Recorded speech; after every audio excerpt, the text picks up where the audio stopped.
Hello, everybody. Welcome. So happy to see everybody. I see everyone's getting in the room and saying hello. So welcome, welcome, welcome. This is our summer educational series, a bit extended. You can call it extra credit, if you will. We're leading up on our professional development programs, and we are with esteemed guest, Corey Rockwell. More to come on that, but we are thrilled to have him. We had to postpone it earlier in the season because he was at the MLS is Back tournament, but we're thrilled to have him now and bring you guys some best-in-class education, talking about teamwork and communication, something that we could all be better at. So super excited about this topic and to have Corey with us. But before we dive into that, just a couple friendly reminders that we have a few other events this week. We have a busy week at NYSOA. Today we have this event, so hopefully you have shared with your friends or seen it on Facebook or Twitter. Shout out to our communications team for helping lead that charge. You might see some more on the social from us, so please engage as we have a team that's helping us facilitate on social now. But we also have Thursday evening at 8 p.m. Trent is going to be leading us in a live workout on Zoom, so please be sure to tune in. You'll be able to do it via Zoom, so your cameras can be on and you can work out live with him. I will be there as well. And then also on Saturday, we have our annual general meeting, our AGM at 12:30. So you can come join the executive board and learn a little bit about what we've done and accomplished this year and all the great things we have on the forefront and the road ahead and the vision for the organization moving forward. So super excited about those events coming up. But before we get started, I'll hand it off to Lance to talk a little bit about rules of engagement for today. Thank you, Tori. Hello, NYSOA Nation. Good evening, good afternoon. Thank you for joining us. We're going to do a couple quick ground rules. I know many of you, when I look at the names in the attendees, are very familiar with the webinars and how they're ran with NYSOA, because I see a lot of familiar faces, which is great. And hello. For those of you that are new, a couple ground rules, as Tori and I were saying earlier. First thing is the chat box. The chat box is just for regular banter, comments, positive feedback, things like that nature, where you can post in there. Right now, we're doing a roll call, so please put your name and what chapter you're from and your state, if possible. And then we also have a question and answer box, and that is at the bottom of your screen.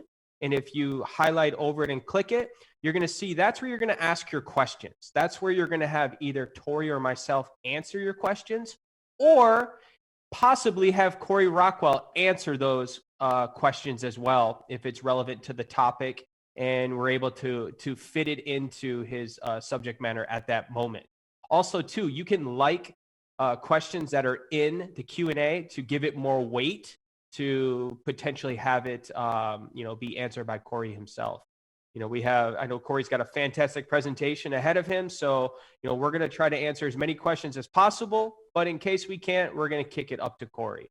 So if there's any questions, Q&A, comments, and banter in the chat. Thank you. Tori? Perfect. Thanks, Lance.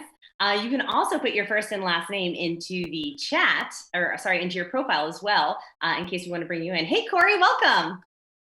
Hi. How's it going? I was hiding for a little bit, but I'm back now. Well, we're thrilled to have you. I love your room decor.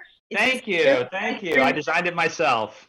It's fantastic. Thank you so much for joining us. I know you are out in LA at the moment, getting prepared for a match. So thanks for taking a bit of a break to join us to talk a little bit about teamwork and communication.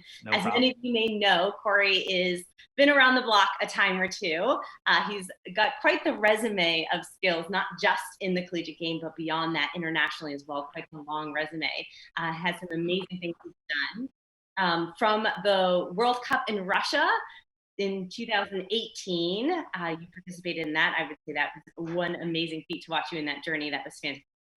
Thank you. Also the MLS Cup in 2019, as well as hundreds of MLS games on your resume as well. And just recently in the MLS is Back bubble life, just recently. So you exited the bubble and now you're in hotel living, in-market experience. But we're thrilled to have you. And then as far as from the college arena, you've been to 7 Final Fours, which is amazing, both as an AR and a referee. I can't even imagine the experiences that you've had.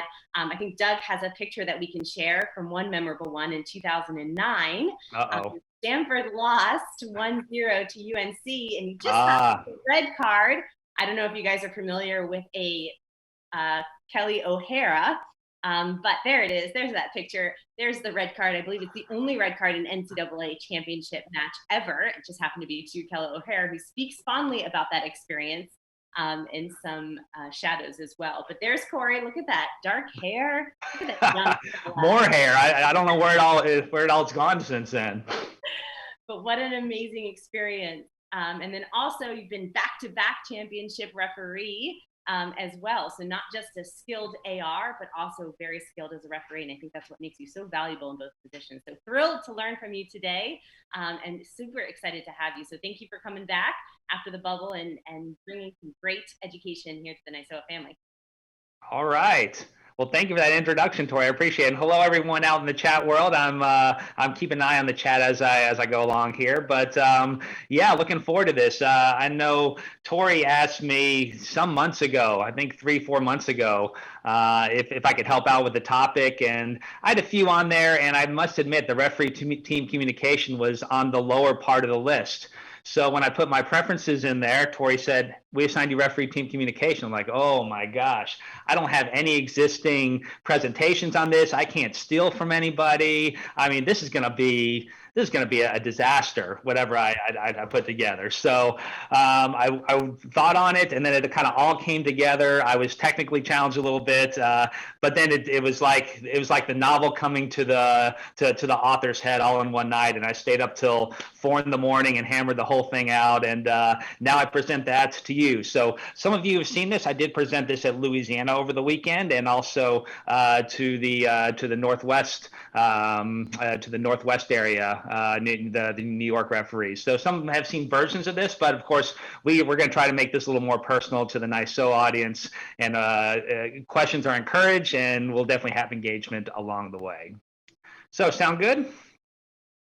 All right, let me go to speaker view. So looks like we have the presentation up now, so I'll briefly go through the agenda here. We have the first, I want to talk about the importance of communication.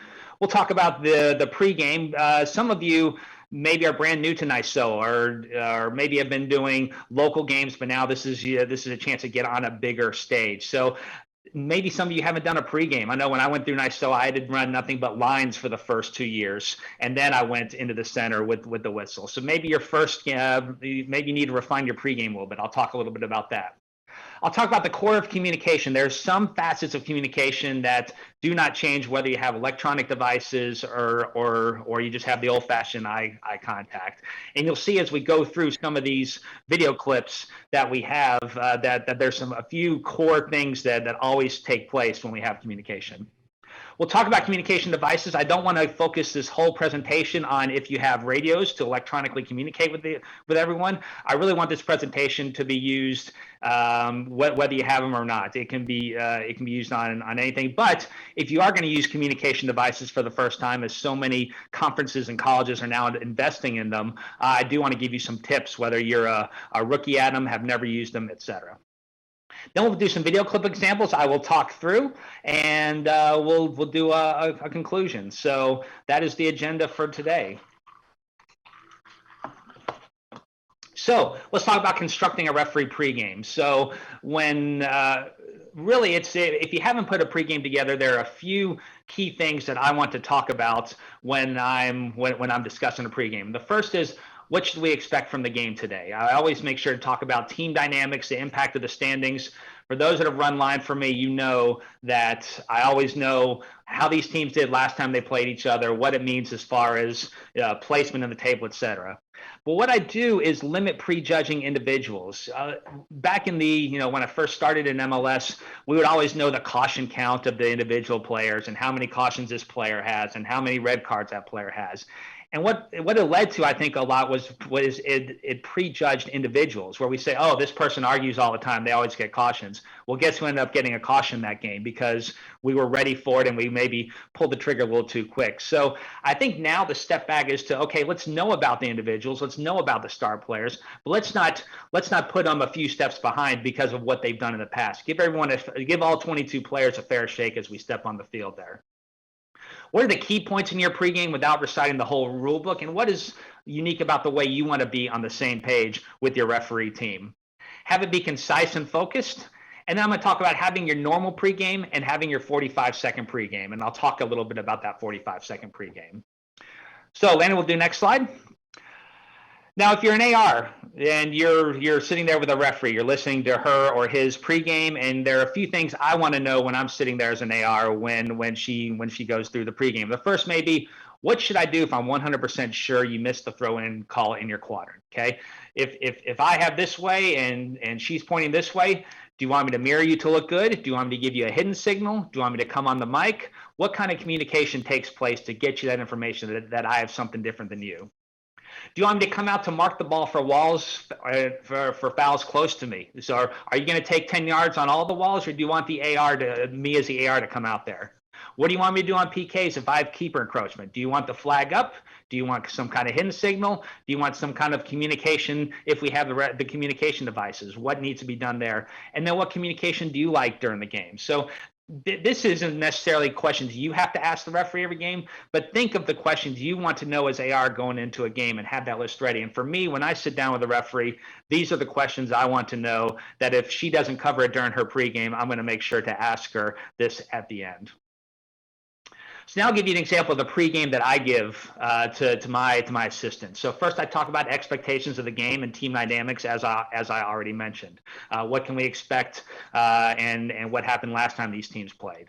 I'm going to emphasize eye contact. You're going to hear eye contact a lot.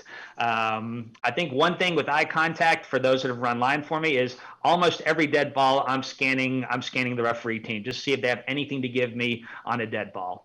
As an AR for eye contact, for those that I've run line for, they typically know that you're not going to be caught looking at me without me looking back and give you the eye contact back on a dead ball situation. So this is so key, and we're going to talk a lot about eye contact as we go through the video clips.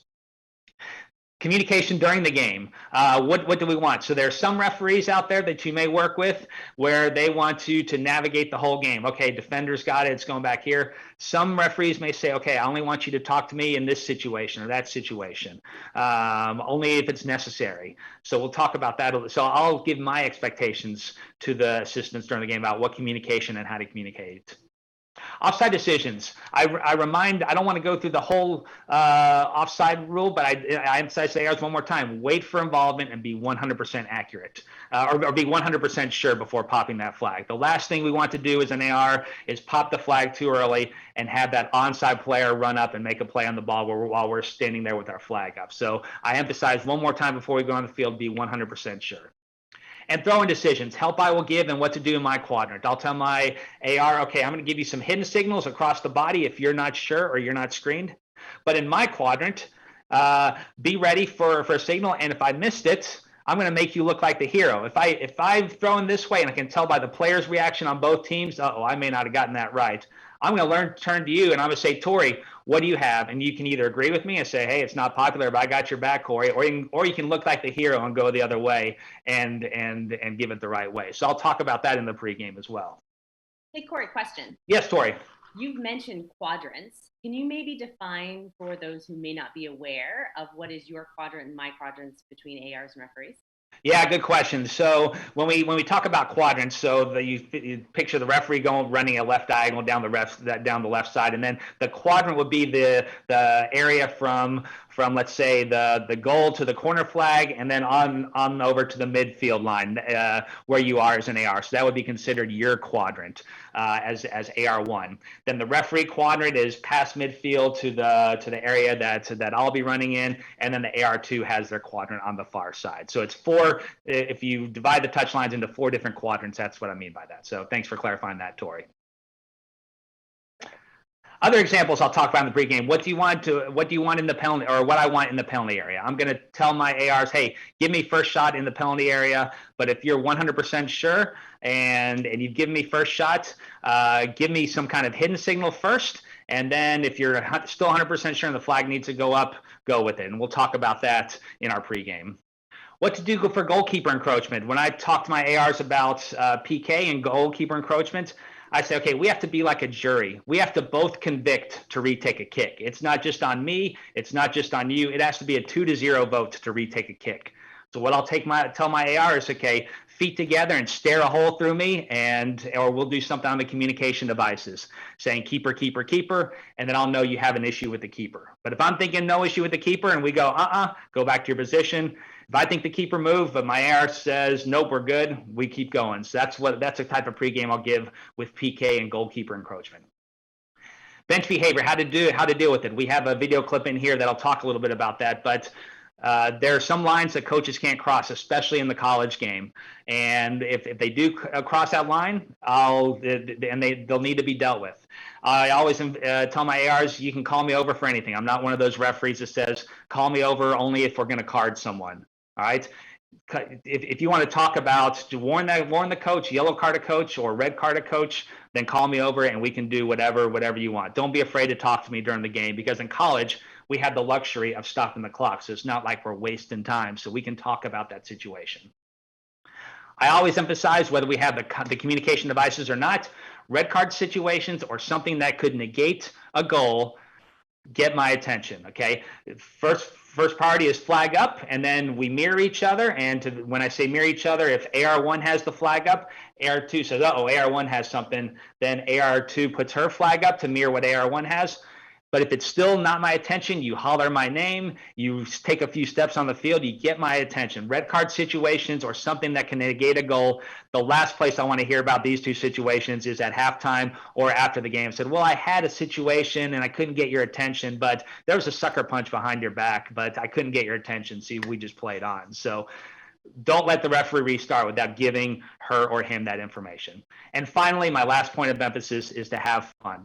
That's why we're out here, where it's work hard, play hard. And what I always say, I say, give these teams the game they deserve. These are student athletes. We really want to give it 100%. Because whether it's, yes, this is the World Cup level, but to these players, this is the most important game of the year. Whatever they're on right now, it's the most important game of the year, and they deserve to have a strong performance from the referee team for that. Now, I want to cover your 45-second pregame. There are situations, even in college, where there are double headers. Maybe it's a women's game and a men's game back to back, or maybe it's a tournament game. The fourth official is then becoming your AR, or the AR is now going with the whistle. So sometimes you literally only have 30 to 45 seconds for a pregame. What I will say to you is, don't skip the pregame. Take that 30 or 45 seconds to give that pregame, whether because of unexpected changes, double headers, traffic, whatever the case may be. So on the next screen, I'll show you my 45-second pregame. I still don't want to skip on the teams. I'll take 20 seconds to talk about, okay, here are the two teams. Here's what happened last time they played. There are a couple star players, so it's going to be an intense game. I'm going to emphasize eye contact. I saw Tori put in the chat, eye contact is key whether we have communication devices or not. I'm going to emphasize that in my 30 to 45 seconds. Communication during the game, we're going to head nod to each other, thumbs up, whatever we need to do on the ref talk, on the referee communication devices. And I'm going to emphasize that have fun once again in that 45 seconds. So that's a little bit about pregame that I would go through, both asking as an AR and then giving as a referee to the assistant. So any questions, Tori or Lance, that I need to go through? We still good? No, we're good. That was fantastic. I love that you had questions, because I think that's important for all of us, right? I think oftentimes we show up to a pregame and just expect to be spoken at. But no matter what our role is on the team, whether you're fourth or AR, just to have a couple questions on the brink of your brain, if they don't get answered by the referee, to make sure that you ask them. I think that's a great idea, and it helps us all be a little bit more engaged in that conversation. So I think that's wonderful advice. Right. Good. Very good. Thank you for that, Tori. Yeah. The core of communication. I'm not going to go into too many details of this, but really the core of communication is silent. I mentioned it before. I don't ever want the referee to look at me on a dead ball situation without me giving her the eye contact first. So eye contact. This is true with or without communication devices. You can find out so much during these situations just with a quick look of eye contact. So we're going to continue to emphasize this during all the video clips we see and throughout this presentation. Next, Lena. Good. So let's talk about communication devices. For those that maybe haven't used them before, more and more colleges are getting them. More and more referees are bringing them with them because we are finding out as referees what a huge tool it was. And I will say I was very skeptical of communication devices when we first started using them. I was worried, okay, you have a not so good AR that maybe is new. It gives bad information. You take that bad information and make a wrong decision. That's not happening. It's been a very open dialogue, which has surprised me. It's transitioned to only talk during key situations to what it is now is an open dialogue during the game. Which for those that work with me know that I like to talk a lot during the game. So it can even be entertaining for some as well. But the referee sets the tone in the pregame of what he or she wants. While I may want a lot of talking during the game, Tori or Lance may want to say, hey, I only want you to talk on these critical situations. So make sure as a referee, you set the tone of what you want to hear during the game so it's not distracting and it only enhances the game. But there are a few basics that are true, I think, no matter who is in the referee and when they're using communication devices. It's short phrases. There's not a lot of time to say, well, the yellow player was running up and then went to trip them and then they fell and the point of contact. Okay, it has to be a lot shorter. Point of contact on the ankle, yellow card to yellow number 8, whatever the case may be. Short phrases. 3 times fast for out of bounds. Sometimes there's a little lag. And why 3 times fast? Why can't you just say yellow throw, red throw? Because these things aren't perfect. And sometimes that first word or second word will cut off. All right. So that's why we always say 3 times fast for out of bounds. Yellow, yellow, yellow. Goal kick, goal kick, goal kick. Then if the first word or second word cuts off, you still have said it a few more times very quickly to make sure it's communicated within the whole team. And finally, do not distract. So I had a few situations last year on MLS games. You don't want to distract the referee on key situations. So in Orlando, actually, Tori, there was a corner kick situation and the ball gets played and it's ping-ponging around and then it just cuts out and the referee is on a fast break down the field, is sprinting on this fast break. The 4th official comes on the mic. Hey, Jair, I just want to let you know that the coach wants you to watch holding on the corner kick next time. And Jair is sprinting, and as he's sprinting, he gives the 4th official the look of death. And immediately I was like, no. And Jair saw me running up to the 4th official, and before Jair had a chance to jump down his throat, I had a little one-on-one with the 4th official during that time. Another situation is 86-minute 2-2 game in New England. And once again, it was another fast break situation. The 4th official comes on the mic and says, hey, Drew, I want to let you know that the corner flag fell down on the far side. And I'm just going, oh, my gosh, this is the second time it's happened. It's back-to-back games. So, okay, is this critical information we need to convey in the 86 minutes? Probably not, in my opinion. Could it wait for a break? Maybe, but maybe the best solution is to A, fix the corner flag yourself, or B, be a better filter of what the coaches say to you and really communicate things that are value added to the game. So make sure you don't distract during key situations. Questions? Are we still good, Tori and Lance? Still good. Those are great examples. I'm so glad that these things happen to you guys as well. Yeah.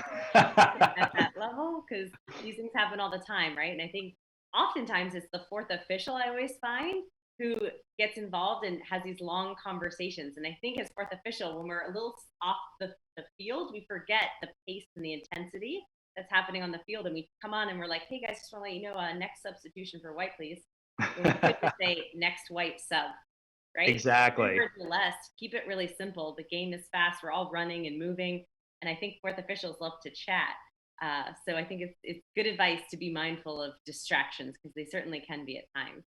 Absolutely. And to Tori's point, sometimes these 4th officials, they don't have the experience, just like some of you on this call, they don't have the experience with the communication devices. So they don't know when to give this information or how to talk. So this is a new experience for them. And I will say these were some rookie 4th officials, of course, as you can imagine. So I didn't mean to say Jair, but that didn't give away anything about the 4th officials. I don't think Jair will beat me up too much about that. So no, but we could see the look that he gave. So thank yes. you. I think it added to the commentary. Absolutely. So now we're going to look at some video examples. As for those who've seen my presentations before, I'm not, I'd love to use the video. And this is another challenge when Tori assigned this. I said, how am I going to use video examples for communication? But hopefully I found some good examples here. We're going to look at some simple things like out of bounds situations. We're going to look at some corner kicks, free kicks, bench misconduct, and much more. So first, we'll look at this, and I think Lane and Doug are going to have to drive this for me. So you're okay to leave a pause for now, and I'll try to talk you through it. So this is just a normal play. I'm going to take you through what seems like a very routine 45 seconds of gameplay in this Vanderbilt versus Auburn game. And what I'm going to do, I'm going to act like I'm the AR that's on this game, whether it be the lead AR, trail AR, et cetera. And as the ball is played, I'll let you know what I would say on the referee communication devices during this time. So with that, we will take it away. And Lane, you can press play. So we'll pause here. So the goalkeeper has gotten it for a punt. And as soon as she gathers it, one thing that we like to say a lot is, are there attackers that are making a fast break? If she does a quick punt, will there be potential breakaway situations? So as she gathers the punt, I may just say one up top, and then the referee will know, okay, this is one attacker up front, up top, two up top. If you want to get a little more technical, I say with some of my referees, two up top, your diagonal. That way she or he knows, okay, I need to cheat to my diagonal to be ready to go that way. So two up top, your diagonal, two up top in the middle, two up top, my diagonal, okay? Lady, you can go ahead and play. So one thing I may say is trail error, as I say, and ball's in, just in case I'm running upfield with my back to it, we can now, I can let her know that it's in play. So the ball went out of bounds here. I think it's, Lane, I think this is going to rewind. We're going to replay it, okay? So the punt is made. Ball goes out of bounds, and immediately I'll say white, white, white, while I'm giving the signal for a throw in. Once again, I may give a balls in situation right here.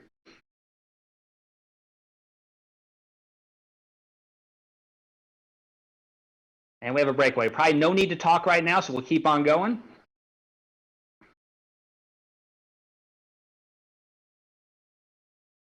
And the ball is played back. I think it's going to pause here, Lane. If it does start back up, just pause it again. So right here, the ball is played back to the goalkeeper. So is there something you can say as an AR? Believe it or not, there is right now. So as a referee, you may not have a good angle of the field, but that AR on this side, this AR2, can have a good view of where the defenders are, where the attackers are, et cetera. So when the play is back here, I'll give some information to the referee, such as no pressure, light pressure, or high pressure. So right here, there's no pressure, meaning the referee can get to his or her next phase of play, get upfield for the kick, wherever she needs to get to the next phase of play. I may say light pressure. So if this attacker down here in black starts to pressure the goalkeeper a little bit, and you can pause it here, Landon. There you go, perfect. If the attacker starts to pressure the keeper, that's a cue for the referee to be ready to make a sprint back down to the field, just in case something happens or an interception happens. Or I can say heavy pressure. Maybe that attacker in black is sprinting to the goalkeeper, trying to make a play on it. And then the referee really needs to not just be ready, but start making his or her way back down the opposite side of the field, back down here in case there's a collision or something that needs to be dealt with. So I'll give a little information here. So as AR, I'm saying no pressure right now. So, okay, Lana, we can play.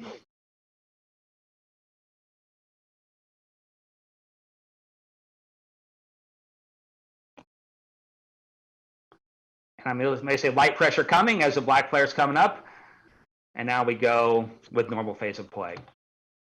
So like I said, that was only about a minute or so of play, but you can see how much information you can give just in what seems like a pretty routine part of the game. Once again, check during pregame, make sure this is what your referee wants. But another thing it really does to help when you communicate like this during the game, it keeps your interest in a game as well. It keeps your mind going as you're talking through it. Okay, no pressure, light pressure. It keeps you engaged, especially if it's maybe a blowout like we have some college games are. This is just another mind game to keep you engaged in the game and keep the whole referee team engaged as well. Okay. So some of you refer to this as the power squad. Yes, not only do I do it online, but I sometimes do it on corner kicks as well. So we're going to talk about corner kicks now.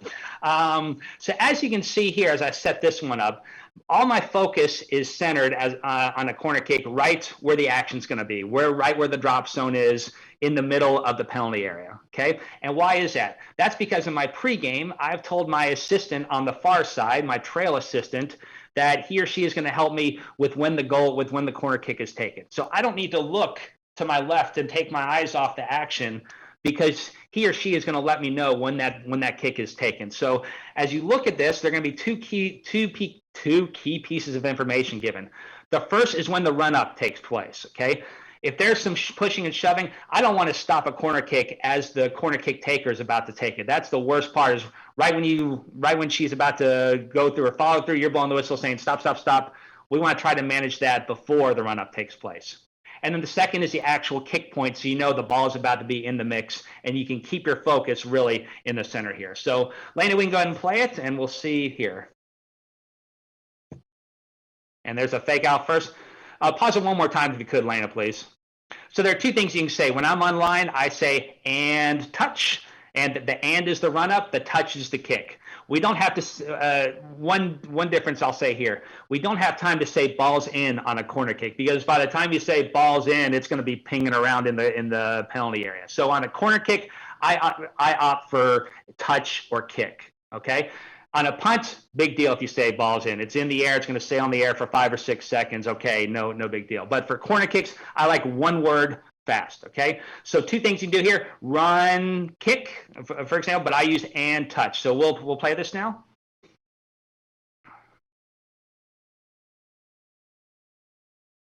And like Lance said, notice my corner kick position as a center referee is not static, it is dynamic. And touch. I know the ball is in, and it's headed into the goal.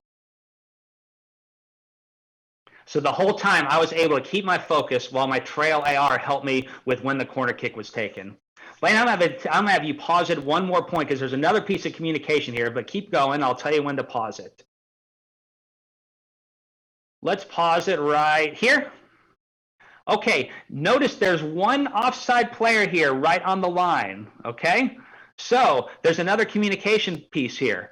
What does the AR on that side do? Do we have any communication here? Lena, I'm going to ask you to play in there. I'm going to have to ask you to pause it. Keep going. There's me one more angle.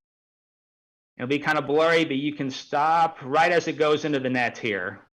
And pause. That's good there. You see the AR on that side. We've already talked about in our pregame what to do. And yes, we had communication devices. I don't even think we used them here. Sam was fantastic. Sam took an immediate look at me, and I knew exactly what he was communicating. He was concerned this player was involved, and he didn't want to sprint the line quite yet. Okay, so he communicated to me quickly. Position. He may have said on the mic, and we looked at each other. I said, nope, we're good, not involved. And so he took 2 seconds to look at me, give me eye contact. We nodded. I said, we're good. And he sprinted up the line. So excellent way for Sam to communicate that player was in an offside position. Oh, Sam is on the call. Hi, Sam. How are you? Sorry, I should have cleared it with Sam before I said his name. So we can keep this playing now, Lena. Lena, sorry, I said, yeah, there we go.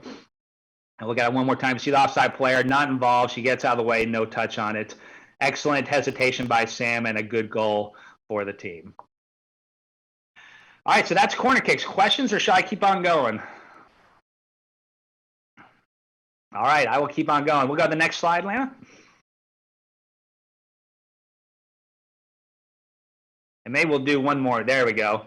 So what I talked about, you can pause this right here. This is perfect. So we kind of use the mentality of corner kicks and when the touch point is behind the back. The same mentality can be used for free kicks, okay? So a foul has been called here, and I'm kind of looking back to make sure the placement's all right, okay? So once the placement's all right, where's the action going to be? We all know where it's going to be. It's going to be where these 14 players are all hanging out right at the top of the penalty area. I don't want to be looking at my shoulder to see when the ball is going to be kicked, when there could be grabbing, pushing, who knows what going on in this mix right here, okay? So one thing I tell similar to a corner kick, we're going to have the same communication on free kicks. It's going to be an and touch or ready kick, whatever you want to do as a referee. So Lana will play this. I look back, the placement's good. She moves it up a little bit. I say, yep, you're good there. Now I have all my focus on the mix there. I'm looking straight ahead. And we have the touch point coming up. AR says, and touch. And let's pause it there, Atlanta. There's another benefit to the touch on free kicks. So it's to the AR on this side. So the AR is lined up and doesn't want to lose focus. She's going to do her best looking in with her peripheral vision and using cues like the sound on when the ball is kicked. But that saying touch in the mic can give her another piece of information when making offside decisions and when to take that Polaroid snap of offside decisions. So not only is it helping me as the referee, you're helping the AR as well to make that offside decision on these free kicks. Lana, we can play. We play it through, ping pongs around, and the goalkeeper has it. I'm right there for any prevention, and let's pause it. Oh, yeah, that's good there. That's perfect. Okay, so I'm kind of slow at first, and then I take off. And I think it's because, if I remember correctly, Natalie Simon was on this game. Natalie Simon says two up top or one up top. And I'm like, uh-oh, I'm 50 yards behind play. I got to get the heck out of here. So all of a sudden, you see me take off running, and that's probably because Natalie, my AR1, my trail AR, let me know that, hey, get ready because there's a fast break opportunity coming. So let's play this. And there I go, sprinting up the line, getting ready for the next phase. When you're first in refereeing, I know they tell you all the time, always backpedal, never take your eyes off the ball, always face the goalkeeper, et cetera, et cetera, et cetera. As you go advance a little more and you get older like I am, if you just need to sprint and get upfield, as some of you remember from my NYSOA clinic in St. Louis last year, we saw clips of World Cup referees. As soon as the goalkeeper got it, they just turn their back and they just sprint upfield to get to the next position. That's all they care about. It's not about backpedaling the whole time, keeping your eyes on it. You have an AR, a couple ARs, and maybe even a fourth official do that for you. Just get the heck upfield, get to that next position. That's a whole different presentation, so I can talk about that some other day. We'll hold you to that, Corey. Yeah, exactly. I may have signed up for something here. Okay, so we're talking a lot about, what to say with communication devices, and very funny, Lance, I like that. We're talking about communication devices, cues you can give, things like this. This next clip is involving the fourth official, because some of you, as you join NYSOA, you either haven't done many fourth officials or you're going to be doing your first ones coming up. And these communication basics are true even if you're fourth official. In this, we're going to see two things happen here. First, you're going to see the electronic communication devices are not necessary, okay? Where it's going to be a face-to-face conversation and we get the call right, whether we have these things or not. The second is taking the time. I mentioned before that when there's an injury, when there's a card, and especially in college where we can stop the clock, we can take the time to talk about things to get it right, okay? We don't have to rush to get to the next decision. So let's play this through a little bit. You're going to see a foul coming up right in front of the benches. Late hit right there. The white player just hits her. We'll let it play a little more. Referee calls a foul, and we can pause it there. Okay, referee calls a foul, but really doesn't see what's happened. He's already turned his head, and he hasn't really seen the point of contact. So the fourth official literally is standing right there and just a few yards from it and has a better view here. So so there are a few things you can do as fourth official. First, since the fourth official is closest, if you have the communication devices, it's 3 times fast. Foul, foul, foul. Okay. But what I say in my pregame, if I don't have communication devices, I say if I smell something, I'm going to look at the fourth official and I want the international whistle signal, all right, for a potential foul. So even if you don't have communication, if I see my fourth official go like that, I'll know that he or she has a foul right in front of him or her. Okay, so you don't need the communication to communicate that information. Oh, my light just disappeared. There we go. So with that, we'll play it. So I've communicated there's a foul, we have a clock stoppage, and there's clearly an injury. Pause it right there. And I've taken a few steps toward the situation to assess it. We have the clock stopped. You saw Kevin with the clock stopped, so we have plenty of time to discuss this. So we can play it a little further. I've looked over there. I've seen, oh, she's got some red marks on her shin. I walk a little closer. I say, okay, Kevin, let's talk about this. So first thing I do, and you can pause it there, Atlanta. I bring Kevin away from the heat of the situation. I say, okay, let's go to neutral territory and let's talk about this face to face. Even though we have communication devices, we're going to have a face-to-face communication. So I bring him away from the situation because I don't want the coaches and the players yelling as you're right in front of the hot zone there in front of the benches. So I pull the referee away. I say, okay, late tackle, point of contact was on the shin, 100% yellow card, number 8, purple. And he may have a question or two to ask me back. In this situation, he really didn't see the point of contact. So once he said that, he said, okay, I'm with you 100%. He shows the yellow card off camera, and you'll see there's no dissent. The bench originally went crazy at the original foul, but now once they see the yellow card given, all focus is on the player, and they can focus on their team again versus did that player get a yellow card? Did the other team get away with something that they shouldn't have? So let's play this through. So the conversation is happening off camera here. The yellow card is given off camera. I communicate the information as fourth official, and I'll walk back over to see if there's anything else that needs to be done. Do some player management, do some management with the benches to say, yep, she's in the book, just so they don't start yelling because they were so focused on the player. They may not have seen the yellow card be given. So once again, just emphasizing, even as fourth official, you are a key player of the team. I say this in my pregame, the fourth official, it's not just 3 referees out there, it's 4 referees. You're that set of eyes that can really help get the referee out of make the referee look good in situations like this. We still good, Tori and Lance? Still doing good. All right. Bench misconduct. So now I'm going to go back to a few of my core principles. And the first was you don't need the communication devices. If you have a red card situation or a situation that could negate a goal, the flag goes up. So in this situation, we have bench misconduct, and there's someone from the bench that's got to go. If we have communication devices, it's Corey, come over here. You know, we have I need a coach who needs dealing with. If we don't have that, it's flag up. Okay, so let's play this through. And we make the communication, clock is stopped. And because we have something, I'm going to have a face-to-face conversation. I think the camera's going to pay, and let's stop there. We have a face-to-face conversation, and the AR is telling me I have a red card. This coach in white has to go due to foul and abusive language. All right, and we've already talked in this pregame. This is one of my favorite people to work with online here, actually. And I know when she tells me someone's got to go, this person's going. So I only have one question back to her. I just say very simply, okay, did he use profanity? Because if it's dissent, we typically can't toss someone just because they said that's a terrible call. That's usually not a straight red card offense. I say, was there profanity involved? She said yes. F word was said 3 times, and it wasn't the word friend. So I said, that's all I need. And we'll play this through. I say, thank you very much. Let's see. I think there's maybe a little pause here. Oh yeah. Hey, keep it playing, Lamb. This will eventually go through. But like I said, I do the one question back, and once again, good communication. We have it face to face, and the red card is shown. And maybe you don't need to do the point. That's just a Corey Rockwell thing, but but the red card is given, and he is sent off, removed from the bench.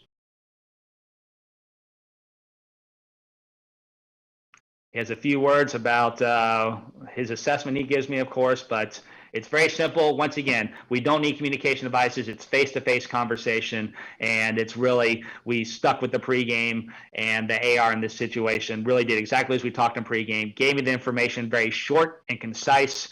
She had the one answer ready to my question. We're good to go. Coach left the field. So next. So unfortunately, while I would love to show you clips of how great the referees do all the time, there are some examples where unfortunately as referees, we have some opportunities, and this is the missed opportunity section. So what you're going to see here is the referee in the center. You're going to see 2 things. Eye contact does not happen. I've said this is a core thing, and I think one of the main reasons why the referee team does not get this correct is because eye contact does not happen. The second thing is, as you recall, in college and when we have a misconduct situation, the clock stops. We don't need to rush in anything. And when you watch this clip, you're going to see the referee, and by the way, I was the referee, so I can speak very firsthand about this situation. You can see the referee within 2 seconds of calling the foul is pulling out the red card pulling the yellow card out of his pocket. Now, there's one more thing I learned in the bubble that I'll share with you here with this situation. It has to do with DOGSO and SPA, and I just picked this up, and I think it's a tool I'm going to start using as a center referee. And I'll give Alan Chapman credit for this. When he has a situation on the field that starts as DOGSO, denying an obvious goal scoring opportunity, and turns into SPA, stopping a promising attack, maybe it's bordering in between the two, he will say on the mic, as the play is going along, DOGSO, DOGSO, DOGSO. And then maybe another defender gets back and he changes it to SPA, SPA, SPA. That way, he's saying in his headset, he knows when he blows the whistle, whatever word he said last, that's what he's going to go with. So he's assessing the situation on the mic as the play goes along. And this happened in the game we had in the bubble. He said, DOGSO, DOGSO, DOGSO, SPA, SPA, SPA. Player got fouled, he blows a whistle, he knows right away based on his assessment, and we say, yep, 100% SPA, the yellow card goes up. So that's another little tool I picked up when I was in Orlando that I plan to use in future games. That's another piece you can use here. The referee should be thinking, is this DOGSO or SPA as it goes along? So let's go ahead and play this, Anna. So we have a play up.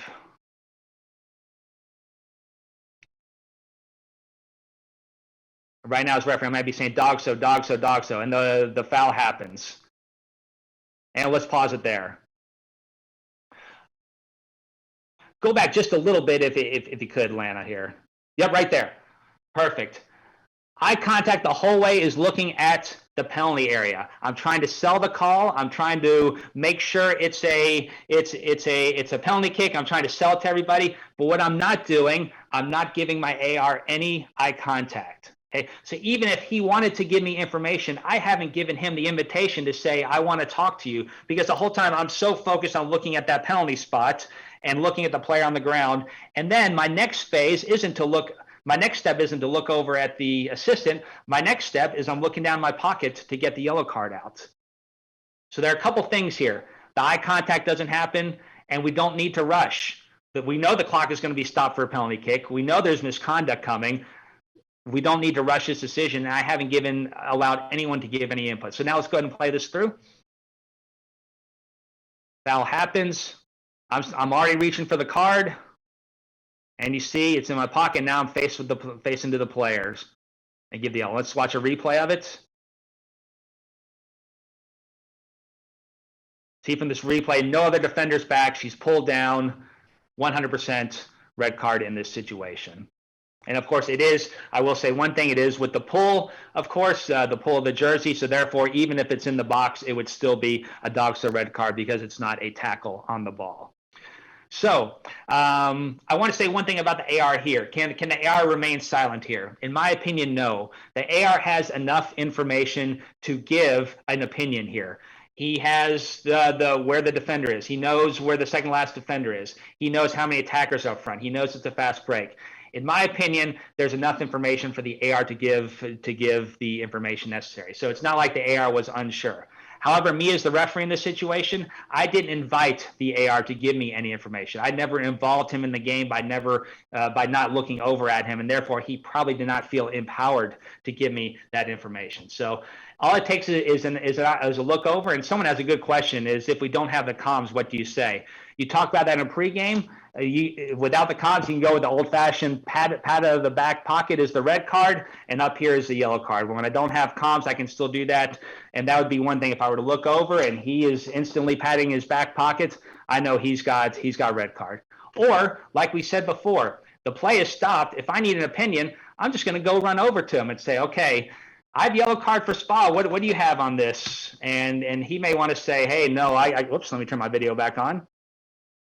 What do you have on this? I can go over and talk to him because the play is stopped. Let's get the big calls right. All right. Maybe he has an opinion on inside, outside. I've felt pretty confident about that. But have the conversation happen because we don't need to rush it when the clock is stopped. So let's play this through. Although that might be the end of it. Yeah, it's probably. Like Tori says, don't rush, period. Big decisions, take your time. It's a 0-0 game right now. It doesn't matter whether it's the 30th minute or the 89th minute. This PK could be the only goal of the game, and this could be a red carded player where a team needs to play short for the rest of the game. So let's get those big decisions right. It's okay to talk face to face, just as we did with the fourth official clip, and just as we did in some other clips. It's okay to have that face to face conversation.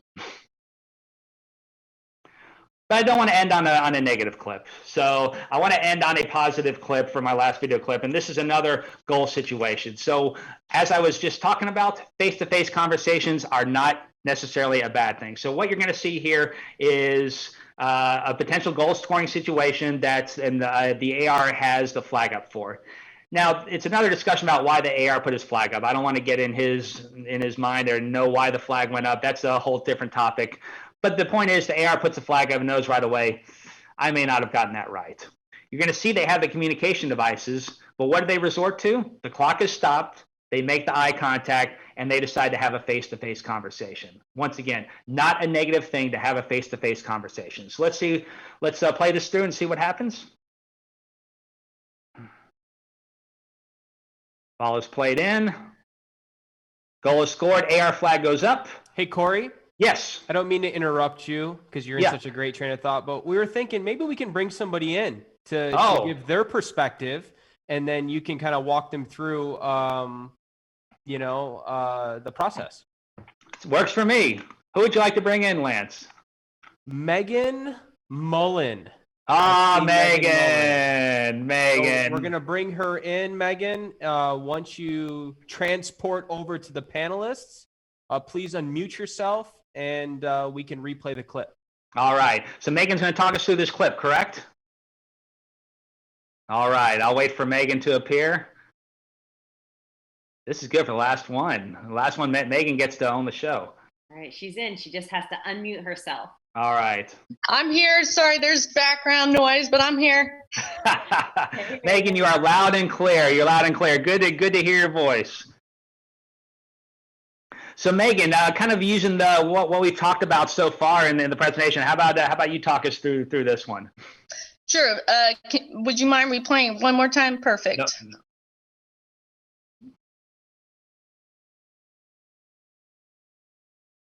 And no worries, you can watch it all the way through and then talk afterwards. Keep on playing. I think it'll keep going. Yeah, you'll see what happens afterwards, Lana.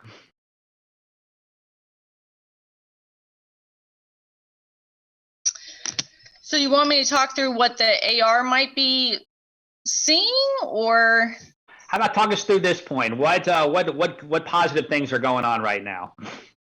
So positive things is it looks like he's calling you over, right? Because I mean, this is a big time decision. This is potentially taking a goal away. The other positive thing, when you guys were talking, no one turned their back to the field. Everyone was still looking at the field just in case anything happened. Then you got the conversation happen. Decision was turned down in terms of why the flag was up, and the goal was awarded. Excellent. You see some hand signals there. Are you okay with those hand signals, Megan? So I see the hand signals as, hey, I need you to come here. Exactly. I'm fine with that. Megan, are you going to find that hey, come over here signal in any FIFA or NISOA law book anywhere or rule book? Nope. And are you okay if your AR gives you that signal during the game? Absolutely. Excellent. Good. And anything else to add, Megan? Looks like did the players accept this, or were they annoyed that the referees took the extra time to talk about this? They got the decision was right. It was made quickly too, right? Like there wasn't a lot to discuss, and things just moved along. They didn't seem too upset at all. Yeah, Megan, good point. I didn't catch that when I was preparing my notes for this, but you hit on the head. It was probably one question, maybe two questions max, but probably with how quick they talked, it was one question to each other. They made the decision, and we moved on. But even though it was only one question and they had the communication devices, they did it face-to-face. So, Megan, excellent analysis. Thank you.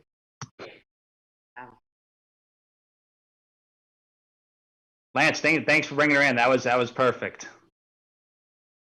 Corey, can you maybe talk through what was probably communicated between the referee and the AR here on this one? Yeah, this may have been. I think it was. Maybe let's replay it from the beginning one more time. Landon's getting a workout with that replay button. So all I can think of is that maybe he lost a defender. Is all I can think of. Maybe just lost track, and as the flag went up, I didn't see that other defender holding out, or lost track of the keeper even, because the keeper comes up a little bit. So maybe as he took the snapshot, the flag went up too quick.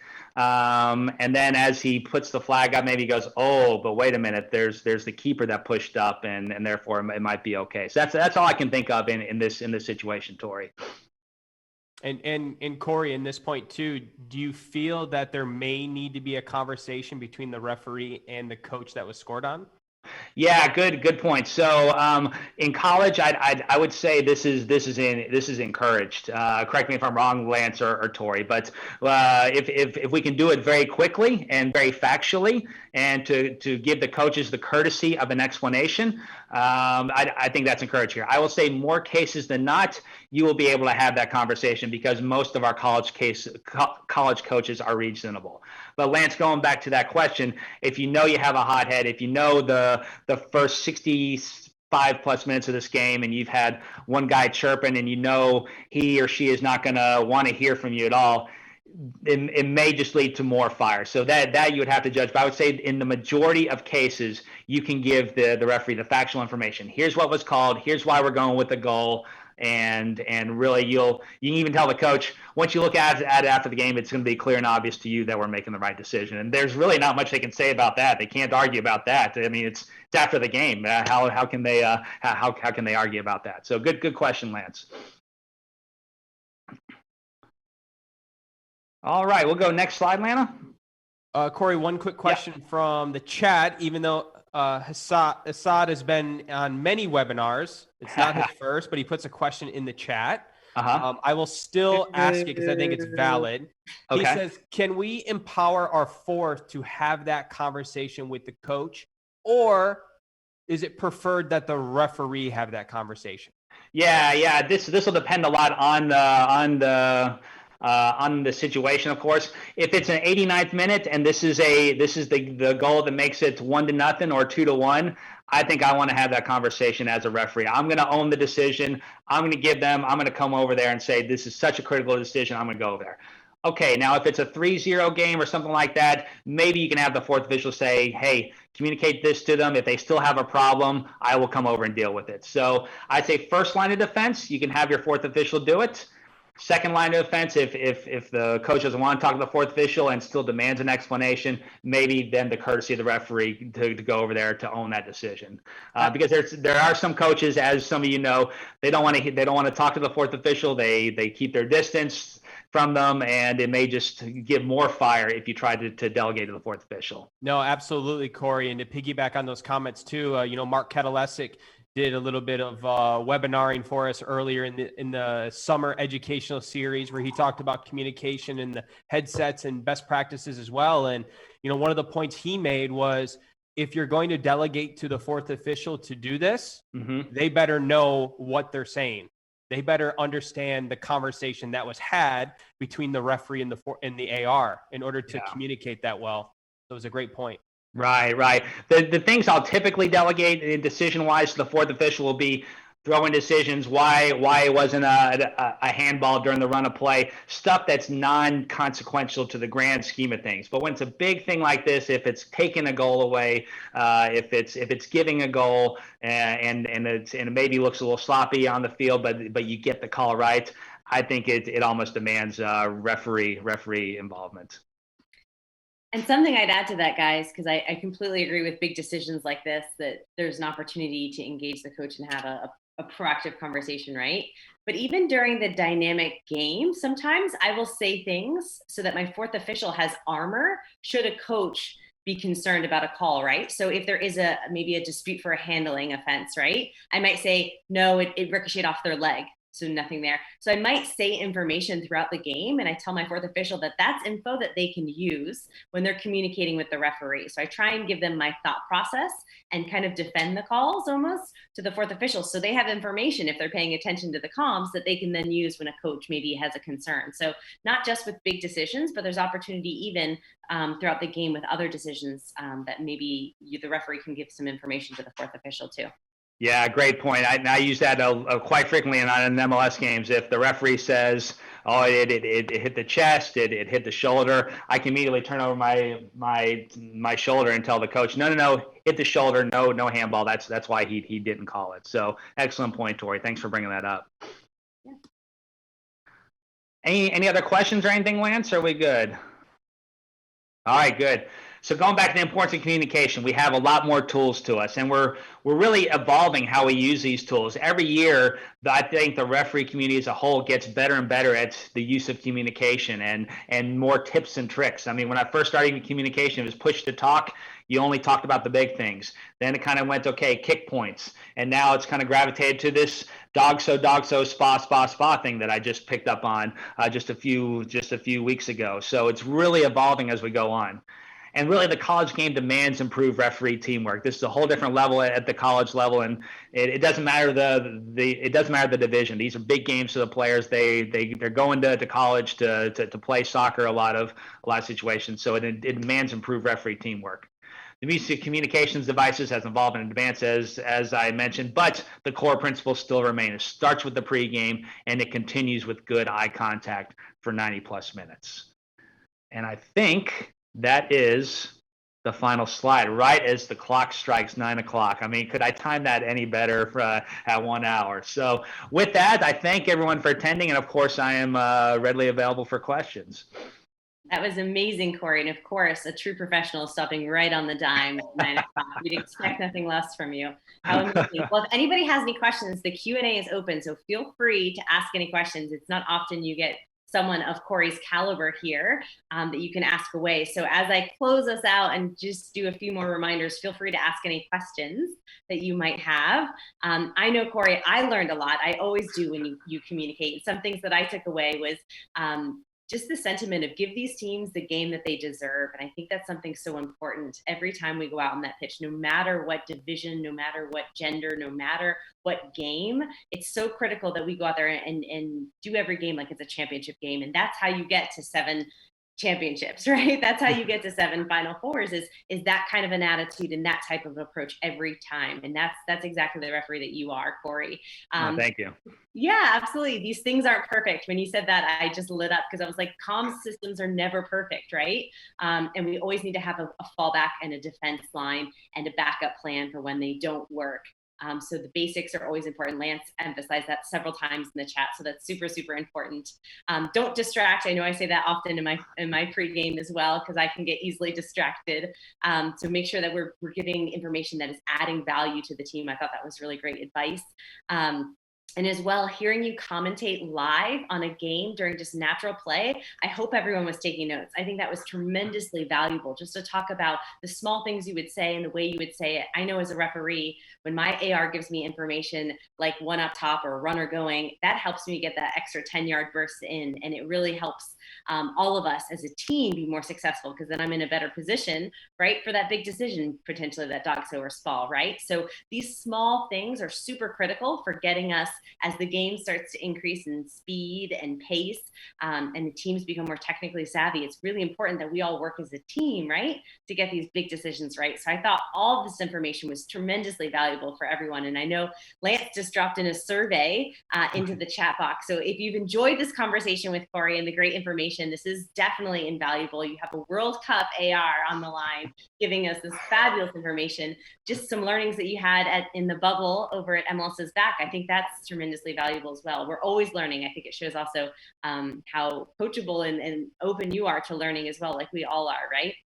Right. Click on that survey link, fill that out. Let us know your thoughts.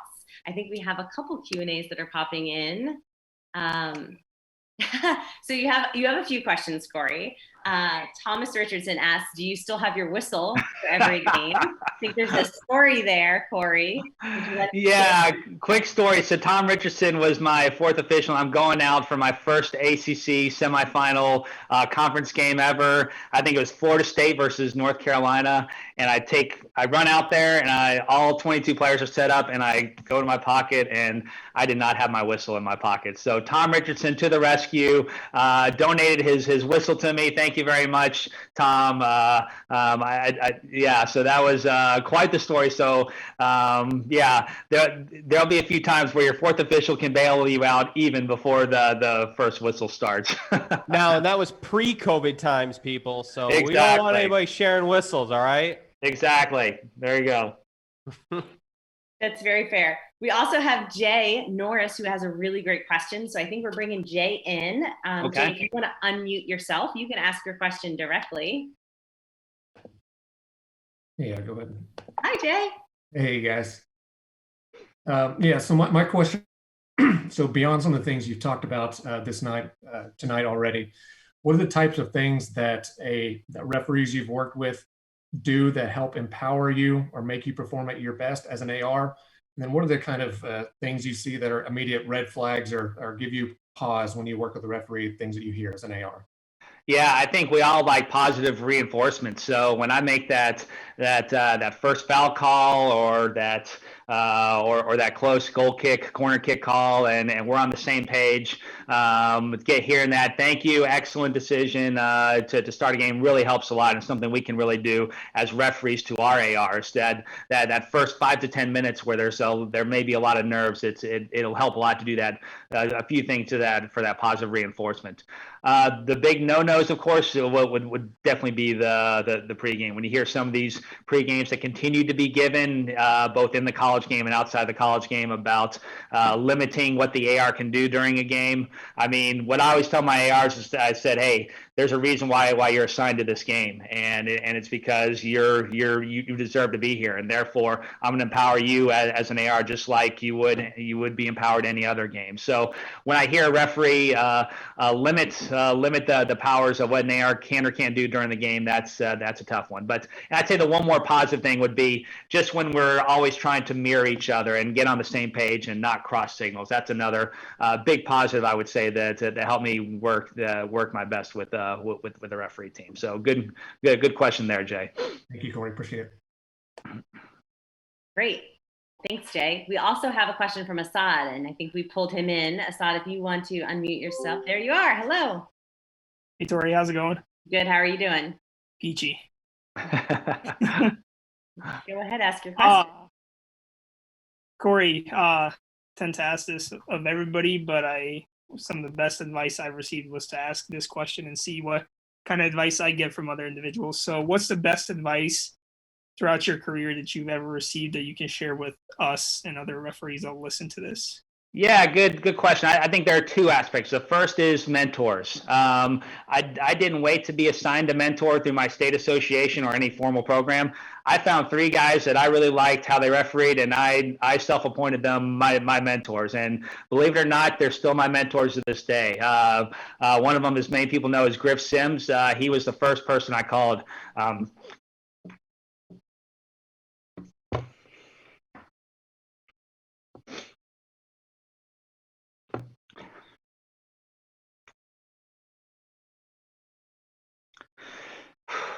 Sorry. He was the first person I called from the locker room in Russia. So it's hard to follow up with the second one after I start with that first one. But but yeah, mentors stay with you, and that's really my first advice. I don't even know how I can follow that, so maybe I should just stop there.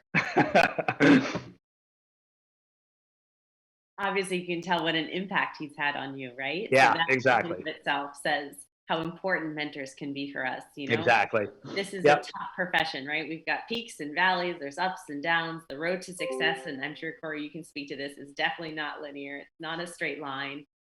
it comes with a lot of highs and a lot of lows, and your mentors definitely help you get through that. So Exactly, yeah. And to be able to call him for the locker room was fantastic on FaceTime, and even while we were sticking our feet in ice buckets, it was he was the one I called because I knew he was watching, and he's been my mentor through a lot. And granted, I don't pick up all his bad habits because his mentor has a lot of bad habits for those that know him. But but now that I've composed myself, I can probably answer the second question, and that is, I think as what I always say in a lot of my talks that I give is that to become a good referee, you first have to be a good AR. So you're not going to be trusted, and the signer isn't going to put you out on the field as a referee until you can prove yourself as an AR. So really get those AR skills.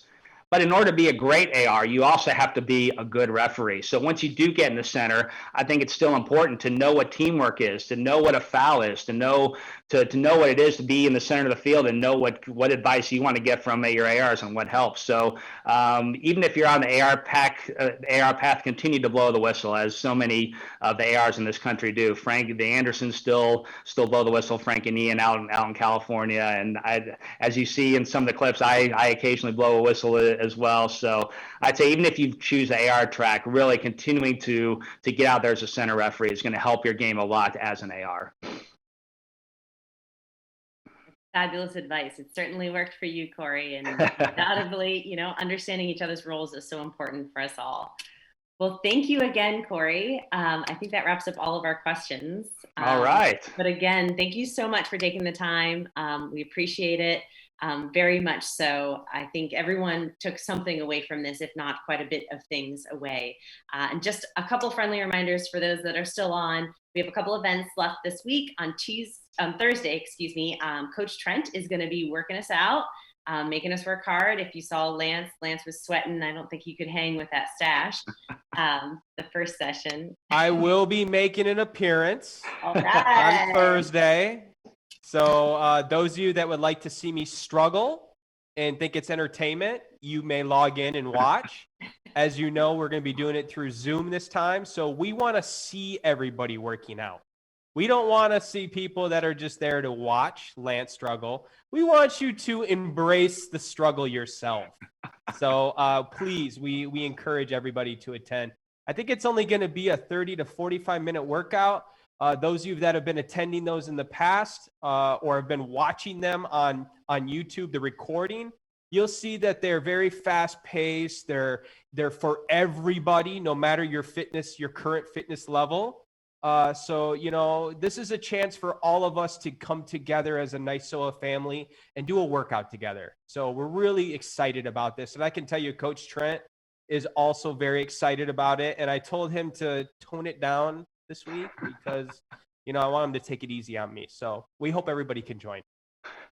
That's awesome. That's fabulous. Well, it's been amazing to see us really focus on the whole referee, not just the technical aspects of the game, but also the physical elements as well. So if you're looking for training, this is free training for our membership. It's available. They're all on YouTube.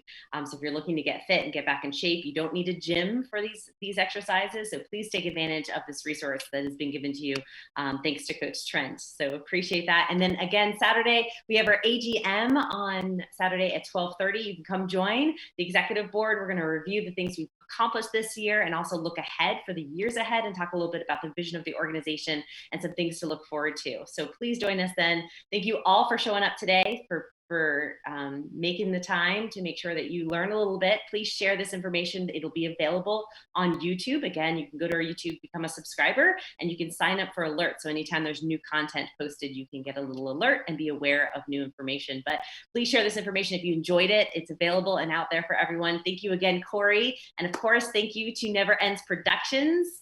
Doug and Lena, thank you. There they are. Hello. Hi, guys. Thank you so much for helping making sure this webinar runs smoothly, and Corey has all the support he needs for those video clips and all. So thank you guys so much. And thanks, Lance, for showing up with your stash. So we had some entertainment. Great. Well, thanks, guys. And hopefully we will see you Thursday and again on Saturday.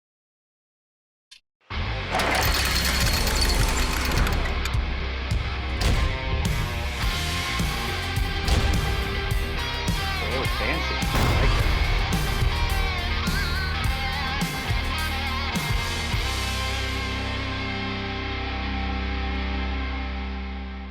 right.